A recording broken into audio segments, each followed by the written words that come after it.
What you see behind me is what most people see or think of when they hear video games. This is the image embedded in our collective minds when it comes to video games. It also is the most recognizable character in video games, and if we think of that and we think of people playing video games, we usually end up thinking about, well, probably an image like this. This is basically what people think of when they think of people playing video games. People sitting behind a television screen, being completely passive, enjoying themselves through entertainment and not thinking of anything else. But times has changed, and I think that it's time to address this. It's something that we can talk about. For instance, when about, let's say, 5 or 6 years ago, there was a big change concerning technology. People started stopping with playing video games in this particular manner and started playing it in a different manner. Let's see. What we see here is something that you will instantaneously recognize. It's probably somewhere in your jacket, and it's a smartphone. A smartphone is basically comprised of a lot of sensors and a lot of different things that we didn't have prior to the smartphone, or at least not on us. And it changed the way that people were playing video games.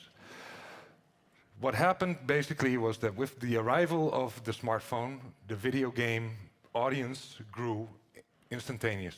And this particular image that's going to follow is basically what changed. Now, a lot of people will say that this is not a video game.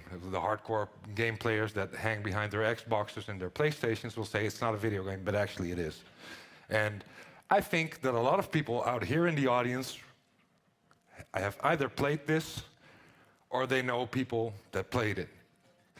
And the image to the right of the game title itself is not chosen because out of randomness, but because it applies to this target audience. This is an elderly female playing a video game. This, 10 years ago, was not something in our collective minds, certainly not in that of video game designers and developers. But what basically has happened is that the entire world started playing video games. That increased our range as video game developers enormously. Just a couple of numbers on this particular game, Candy Crush. How many people here in the audience have actually played it and dare to admit it? Yeah, so that's a reasonable amount. I'd say that Candy Crush is one of the most popular and recognizable video games in the industry at this point in time. And I would say that it's also the most downloaded. And what a lot of people don't know is that the game itself is being played on a daily basis by 670,000 people. That is an enormous reach, and it's not something that happened before when we still had Nintendos and so on and so forth. It just didn't happen. We sold a lot of video games, but there were not a lot of people that were playing them that belonged to this target audience. They were mostly the people that were buying it at the supermarket. Sorry, but I seem to have a little technical trouble. There we go. Here are some of the stats for Candy Crush. So it has been downloaded by 46 million average players per month. Just let that sink in for a minute. There are 46 million who played it on average per month. This was back in 2012. This is not a number that reflects today's activity. But still, it earned a revenue of $633,000 per day in the US section alone.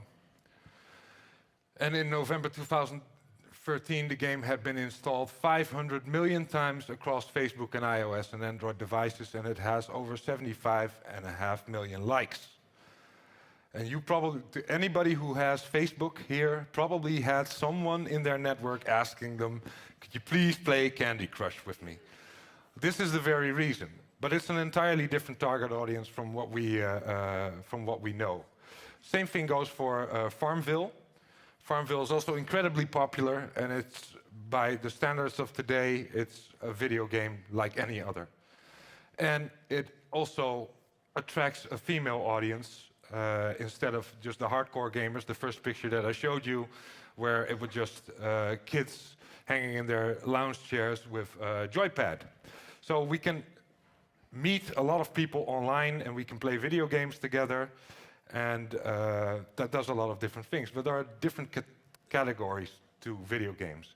I myself and my company, Grendel Games, mostly create serious games. And if you will, I looked it up on Wikipedia. This is basically what serious games are. What we'd like to say is that it are video games that actually have merit to society. But just think for a minute. If you could employ entertainment game tactics and you could apply it to something that works in society, just for a greater good. This is something that I would like to talk about today. The most important thing is game rules and game design. What we see behind us is a game of Monopoly, and you've probably all played it. Monopoly is incredibly popular, and it's a game that works through game design and rules, like Pac-Man. Pac-Man, in my mind, is one of the best video games that was ever made, and one of the best games ever made. It has very clear goals, it has a very clear design structure, and anybody can play it. It's almost Candy Crush. But a bit older, and it costs you quarters. Now we have free-to-play, and we'll let you sink in more than a couple of quarters just by passing the buck online. But Pac-Man is a very ingenious game that was made a long, long time ago, and Pac-Man has several things going for it. And now we have a stream called, besides serious game design, called Gamification. How many of you have ever heard of the term gamification? A lot of people. It's being thrown around. Everybody says gamification is the next big thing. It's the thing that we need to do. It's the thing that our youth will understand. If we want to do something with education, we have to throw in gamification. And Jane McGonigal, the lady behind me, has written a very interesting book on it. She did a couple of TED Talks on it. And one of her TED Talks is called Reality is Broken. Same name by her book, mostly investigating gamification. But I don't think that gamification is a very good means of getting people to do education or changing the way that they do their work. You all know Foursquare? Foursquare is very popular in all over the world, and Foursquare is one of the things that applies gamification. Basically, it lets you say where you are at a particular point in time, and when you've gone there more often than your friends, you will become the mayor. And becoming the mayor is basically what we could call an award. Basically, you've done something, and because you've done something, you're given an award. This is one of the things, one of the keys, they say, within gamification that will make sure that people do what you want them to do. But I don't believe that's true. And I don't think you do either, because if we look at game design, getting that award is like the cherry in Pac-Man. You know, when you cleared the screen, you vaped all the ghosts, and you've got an amazing high score, they will award you with the cherry. And in Foursquare, getting the cherry, becoming the mayor, is just a matter of clicking. But the clicking in itself is not satisfying at all. It's not something that you conquered, it's not something that you're doing, that you have done, besides that you have gone from location A to B, but there's no actual business going on. These are the guys that make Pac-Man fun. You all probably know them, and they have a very, very simple message. They killed the Pac-Man.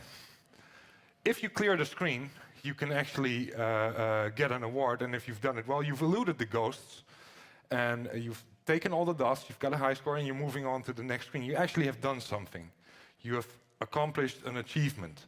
This is where the word achievement comes from. It actually takes for you to do something and to spend time on doing it, honing your skills, becoming better at something before we just slap an award on it. And I think that's the big difference between gamification and actual games. Now, back to Monopoly. Everybody played Monopoly, and it's amazingly well played across the world. But let's be honest, Monopoly is a very, very bad game. Now, a lot of people here will say that they enjoy playing Monopoly, but if we think about it for a minute, did you really enjoy it? Because most people, they were playing it around the table. First round is fun. The first 45 minutes is fun. We're all acquiring streets. We're having fun acquiring our streets, rolling our dice. And then everybody has hotels and streets. And the first dice roll, first family member is out. Game's over. I mean, it's done. And if you had an uncle or a father who was actually a bookie, a book counter, he would grab out his calculator and start to remortgage your streets so that you could all enjoy a couple of extra rounds of playing it. But it was never actually fun. But the fact of the matter is that it's actually a very good game, designed as a serious game, because it was designed by a lady, Miss Phillips. And basically, it was her attestment that banking systems don't work. Mortgages don't work. And a lot of people forgot that. So it went to Parker Brothers, and they bought it, and it became a very popular game. But it's actually a game that shows you that our capitalistic system doesn't work. The fun thing is that banks started giving them away with mortgages. Was kind of beside the point. We had an economical crisis later, so the money aspect came into play, but it's not working. But a good game design is usually far more well balanced. You all know this game.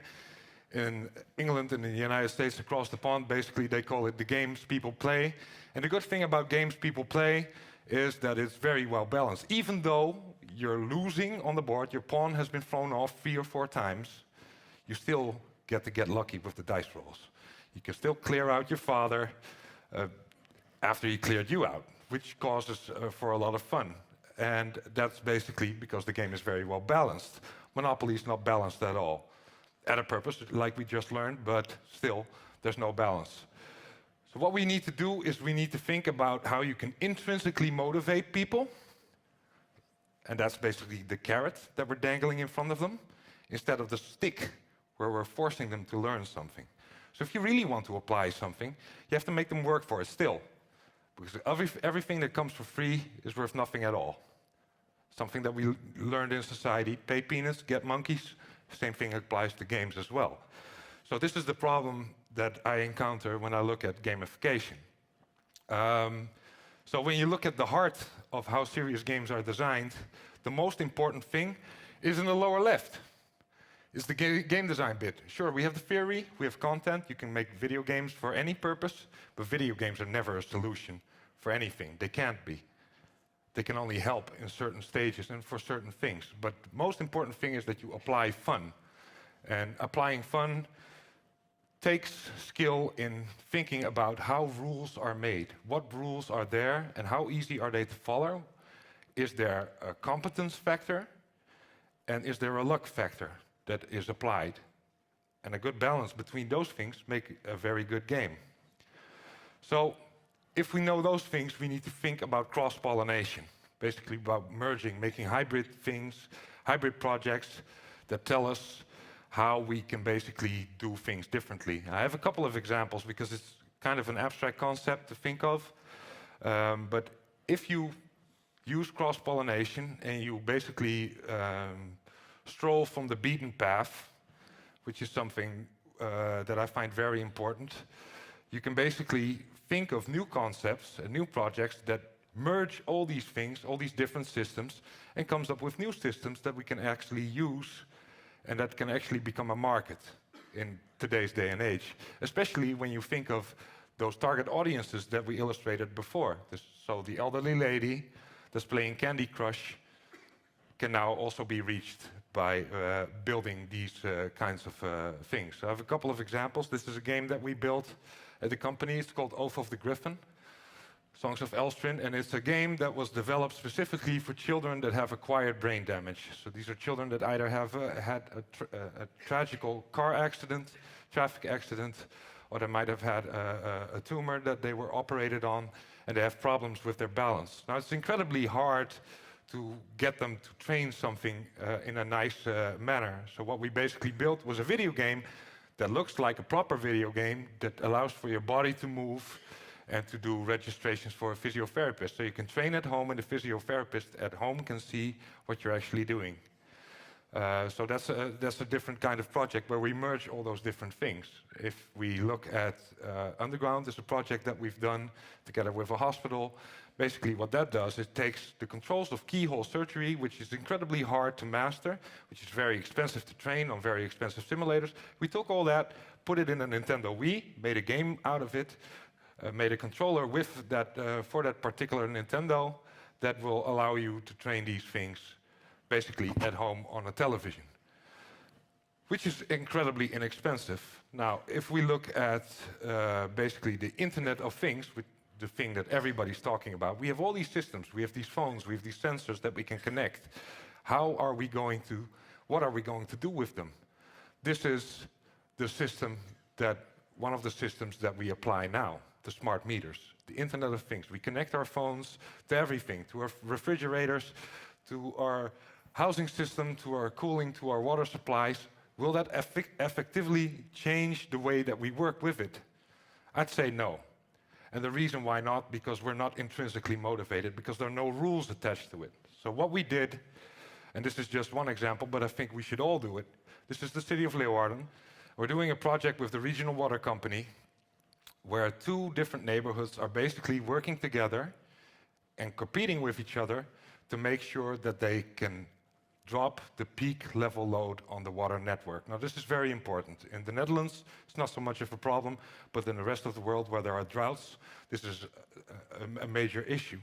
Now, what if we can connect the children at the schools, 2 different schools in 2 different neighborhoods, and make them compete against each other through the smart grid of the regional water company? So everybody who has smart meters connected to the grid itself, to the water grid, so they know exactly what you use in terms of water.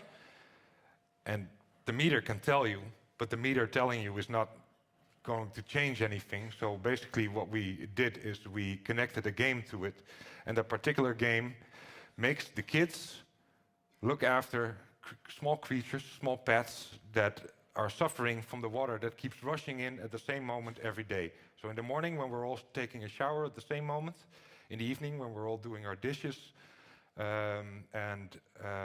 what we're basically trying to do is to create a game that motivates them to really look at what point in time you can do what with water. So the children are reaching out to the neighborhood through the game, through the system with the small creatures that you see behind me.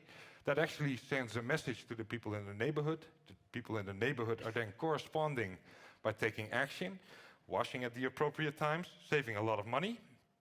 And the kids are playing a video game, just like Super Mario, that will see how much water is being used in the neighborhood, and it will actually in real time affect the water level in the game. So basically we built Super Mario, and we attached it, to get back to that, we attached it to the water network, and by letting people play, we actually come up with a solution to control the way that you use your water. This is what the game looks like. You can see how the neighborhoods, different neighborhoods are battling and what kind of score they take. And my takeaway from this, this is a mock-up. It's not that both neighborhoods are really at that particular score at this point in time, but what we would like to take away from that, what I think is important, that is that you don't get to change people just through a mechanic, and you're not going to change them through technology. You're going to change them by designing good rules that show what kind of achievement they're getting. And with all the technology that's floating about and all the sensors that we have, and the fight for privacy and all these other things, I think it's good to take into account that we can actually leverage all this by applying good game design to come to solutions for modern society. And I hope that in the future you all will also take a look at how you can contribute to that. Think about the kind of work that you're doing. Think about that cross-pollination between different sectors. And yeah, that's basically my story and my takeaway. So technology by itself will not change people. Intrinsic motivation will. I thank you for your time, and I hope you enjoyed today.